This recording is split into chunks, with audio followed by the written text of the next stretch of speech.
Mas, tapi dengan orang dari tim Ses Indonesia Maju itu kan bilang kalau misalnya memang ini usulannya dari tim Amin itu benar nggak? Apa malah ini improvisasinya KPU murni? Iya.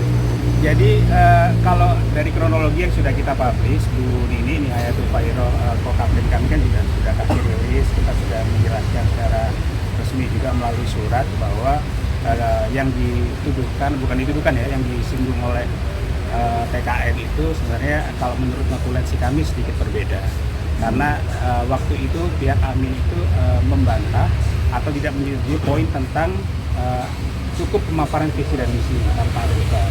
Itu poin utamanya. Terus kemudian yang kedua, setelah itu kan harusnya ada kronologi lagi, ada kronologi lagi setelah tanggal 29 jadi tanggal 1 itu yang kita kemudian mengeluarkan surat termasuk penjelasan tentang kronologi itu.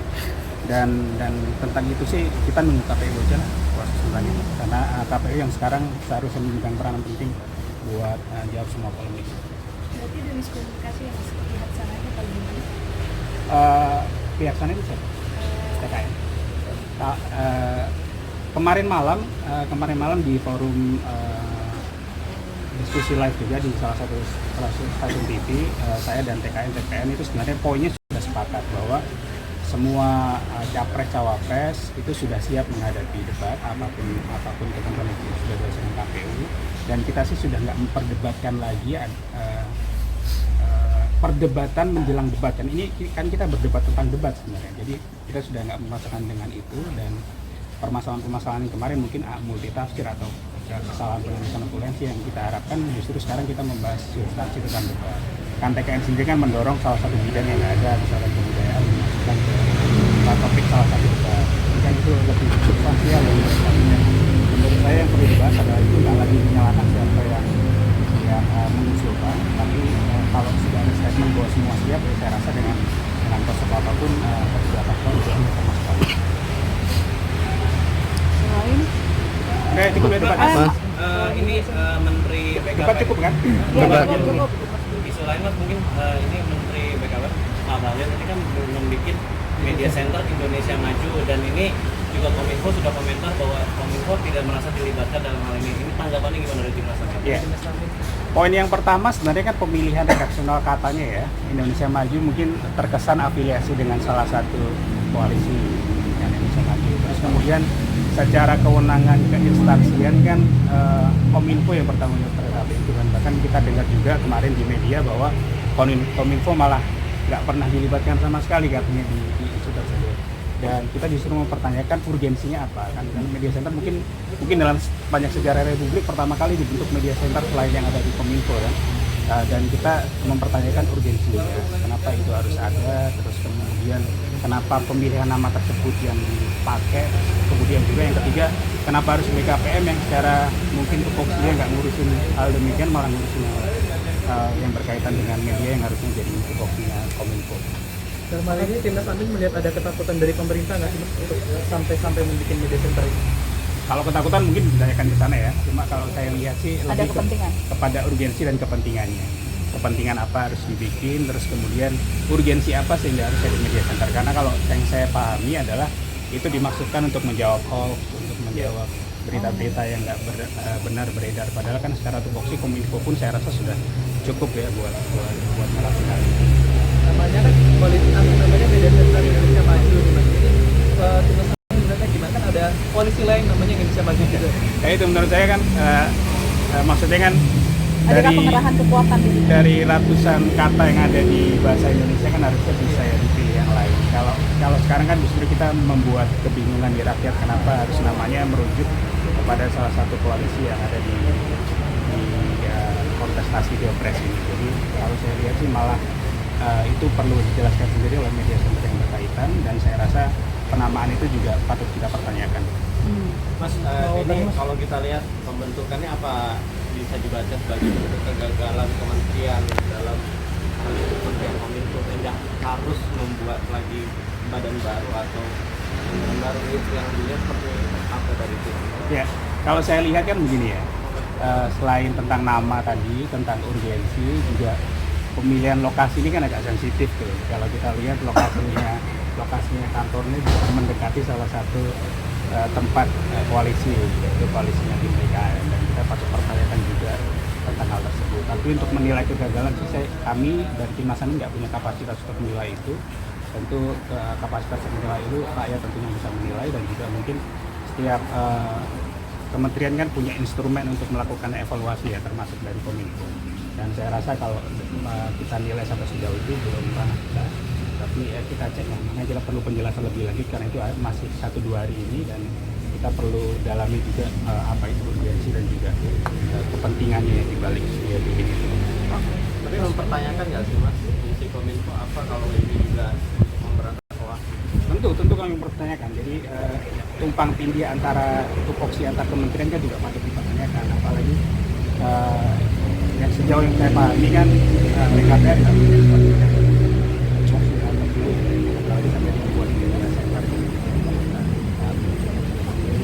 Mas, pegiat seni Buta Para Jasa itu barusan ngaku bahwa ketika kemarin pementasan Indonesia Kaya menerima intimidasi dari polisi bahwa nggak boleh menampilkan unsur-unsur ya? politik. Gimana gitu? Ya, kalau Pak Butet kan kita tahu ya, sama-sama tahu beliau ada di mana saat ini posisinya, posisinya di tim pemenangan. Tapi kalau kemarin beliau mengatasnamakan pribadi, ini belajar dari pengalaman DKI. Kalau di tim sendiri, tempat lokasinya Taman Ismail Marzuki yang kemarin direvitalisasi Pak Anies itu punya prosedur untuk mengatur teknis, termasuk tim kuratornya, terus kemudian penggunaannya dan operasionalnya, karena itu kan ada salah satu BUMD yang ngurusin hal tersebut, kemudian ada kurator yang dilibatkan dari berbagai macam instansi untuk menerbitkan izin salah satunya. Dan kalau saya lihat mungkin bisa jadi diafiliasikan dengan kontestasi politik sehingga itu nggak diizinkan.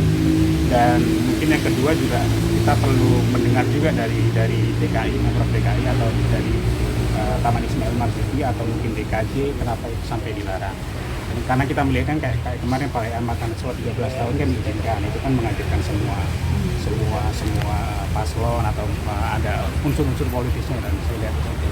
Tapi kami pun seingat saya juga pernah menggelar acara di tim, tapi ya kita lihat ya, menurut saya untuk masalah itu kita perlu dorong pernyataan dari Pemprov DKI kenapa itu sampai nggak diizinkan. Kalau itu nggak atas ada nama afiliasi koalisi, saya rasa perlu ada dugaan lain yang perlu dinilai atau perlu dilihat dari pelarangan hal tersebut. Tapi kalau itu ada koalisi atau ada dihubungkan dengan kontestasi politik, kita perlu lihat juga, karena Amin sendiri kan nggak cuma sekali menghadapi itu. Yang teman-teman ingat mungkin di tim kemarin kita menghadapi larangan penggunaan di GIM di Gedung Indonesia Menggugat di Bandung kan.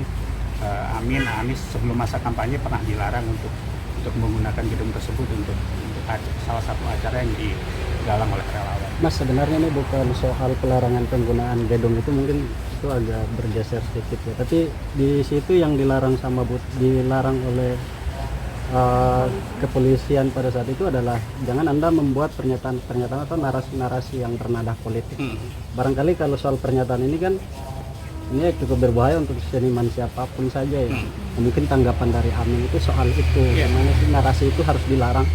Kalau kami sih Amin nggak mau termasuk ke pusaran perdebatan itu ya, karena nggak ada hubungan langsung dengan kami. Cuma mungkin yang ada hubungan dengan kami adalah gimana Pak Anies pernah bertugas di DKI. Dan yang saya jelaskan tadi tentang prosedur perizinan, termasuk ada rekomendasi dari pihak keamanan, itu kan salah satu prosedur yang harus dipenuhi menurut saya. Dan kalau unsur kepolisian menduga ada tindakan itu, ya harusnya pihak yang terkait Pak Butet ataupun penyelenggara kegiatan perlu meminta klarifikasi. Tapi kembali Timnas Amin ataupun Pak Anies dan Gus Muhaimin ini nggak mau terlibat di polemik hal tersebut, dan saya rasa juga hal tersebut kalau kita kasih komentar sebatas itu, tapi kita nggak mau terlibat dalam pusaran yang lebih panjang.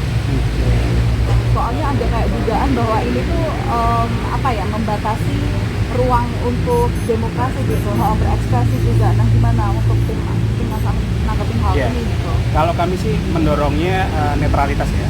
Semua aparatur pemerintahan, baik itu instansi kementerian, pemerintah daerah ataupun semua instansi pemerintah yang lain harus menegakkan netralitas, di mana kalau kita semangatnya kebudayaan atau motif membuat acaranya adalah kebudayaan, tentu kita harus dorong dan memberikan keleluasaan seluas mungkin.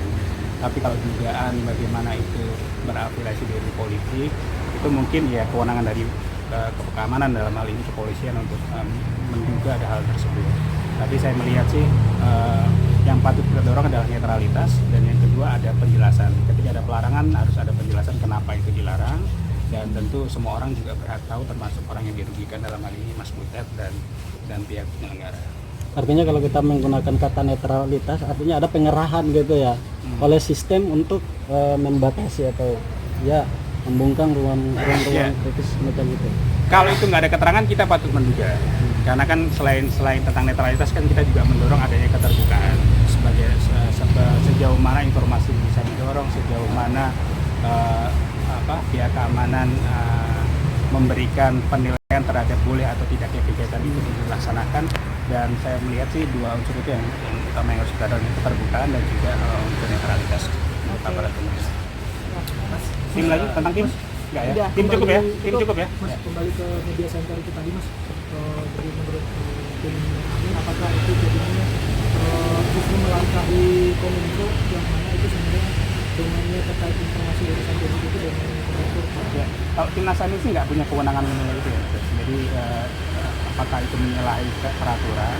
Cuma kami hanya memberikan komentar bahwa yang sepanjang yang kita tahu, tentu kita itu kan merujuk kepada peraturan perundang-undangan bahwa tupoksi itu saya rasa cukup ada di Kominfo. Kan kita kan nggak melihat urgensi itu yang misalkan ada kegiatan yang genting atau ada peristiwa yang harus diselesaikan secara maras sehingga tupoksi itu nggak terlaksana. Tapi saya melihat sih bukan kewenangan kami untuk bisa menilai pantas atau tidaknya Kominfo dengan melaksanakan tugas sehingga ada urgensi bentuknya media center yang baik. Tapi tadi itu kita perlu melihat motif di balik itu, atau juga kita melihat urgensi di balik itu. Apakah itu hal yang urgent sehingga dibentuk itu sekarang, dan apalagi kalau dekat-dekat tahun politik ini kan semua hal yang berkaitan dengan hal tersebut, apalagi pemilihan namanya kan tentu sensitif. Oke. Kalau Anies ini punya desain Anies, katanya Gus ini punya Selepet Amin. Nah itu sejauh mana programnya udah digodok, terus bakal diimplementasikan samakah sama Anies di kampus-kampus atau Ya. gimana? Kembali ya, di Amin itu kan mengedepankan forum-forum gagasan, forum-forum substansi, forum-forum adu gagasan, termasuk yang kita fasilitasi melalui program Desak Anies untuk Pak Anies. Itu sudah volume ke-5 kalau saya nggak salah ingat hari ini, terakhir hari ini di Banjarmasin. Terus tentang kegiatan Selatan Amin itu kan baru pertama kita inisiasi di Padang kemarin waktu ini melaksanakan bersama. Dan sebenarnya semangatnya sama, bagaimana capres-cawapres kita itu punya keterbukaan, apalagi punya forum untuk menjelaskan kepada publik melalui forum-forum tersebut. Dan kalau kita ingatkan di forum tersebut kan semua orang boleh menanyakan apapun, termasuk yang berkaitan dengan program kerja, berkaitan dengan kalau prestasi pemerintahan sekarang, berkaitan dengan hal apapun boleh ditanyakan. Dan itu semua kan bisa diakses secara terbuka. Kita juga menyiarkan secara live di YouTube capres-cawapres, dan semua publik kan bisa menilai dari itu bagaimana gaya dasar kita, bagaimana ide kita, program kerja yang ditawarkan, bagaimana rekam jejak kita. Dan saya rasa melalui forum-forum tersebut yang harus kita banyak lebih dorong. Dan tentu kan ke depan kita pasti dihadapkan kesempatan capres dan cawapres ini ada di forum yang sama. Dan dari kami tim Mas Amin, kehadiran berdua itu dengan waktu yang sangat pendek tentu akan sangat minim. Tapi kita mendorong kehadiran mereka berdua hadir di acara-acara yang mungkin sangat substansial, seperti forum tadi, forum adu gagasan, kemudian acara partai politik, partai koalisi, atau kita lebih baik menghadirkan capres dan cawapres di tempat yang berbeda, dengan target yang lebih luas, dengan jangkauan yang lebih luas, daripada menghadirkan kedua paslon, kedua capres dan cawapres Anies dan Gus Imin satu tempat yang sama. Mas, tapi itu agenda besar Anies dan Sobat ini itu targetnya anak muda doang Mas? Mainly anak muda ya, prioritas untuk anak muda, dan kebanyakan juga dari pengalaman kami yang mengerjakan itu anak muda, karena lewat Ubah Bareng yang salah satu inisiatif yang kami kerjakan. Terus kemudian kita juga mendorong banyak anak muda yang hadir. Dan kemudian yang ketiga itu juga akan terbuka publik karena itu kan kalau sepanjang yang saya tahu kan harus register dan itu kan register di tahun. Tapi kebanyakan dari pengalaman menggelar desa kami atau bersotak yang kemarin pertama itu banyak anak muda yang ngaji. Dan kita senang itu banyak anak muda yang ngaji dan menunjukkan bahwa nanti representasi paling besar di kalangan mereka hadir dan mereka kan sudah punya awareness terhadap isu politik karena berani menyuarakan kepada paslon.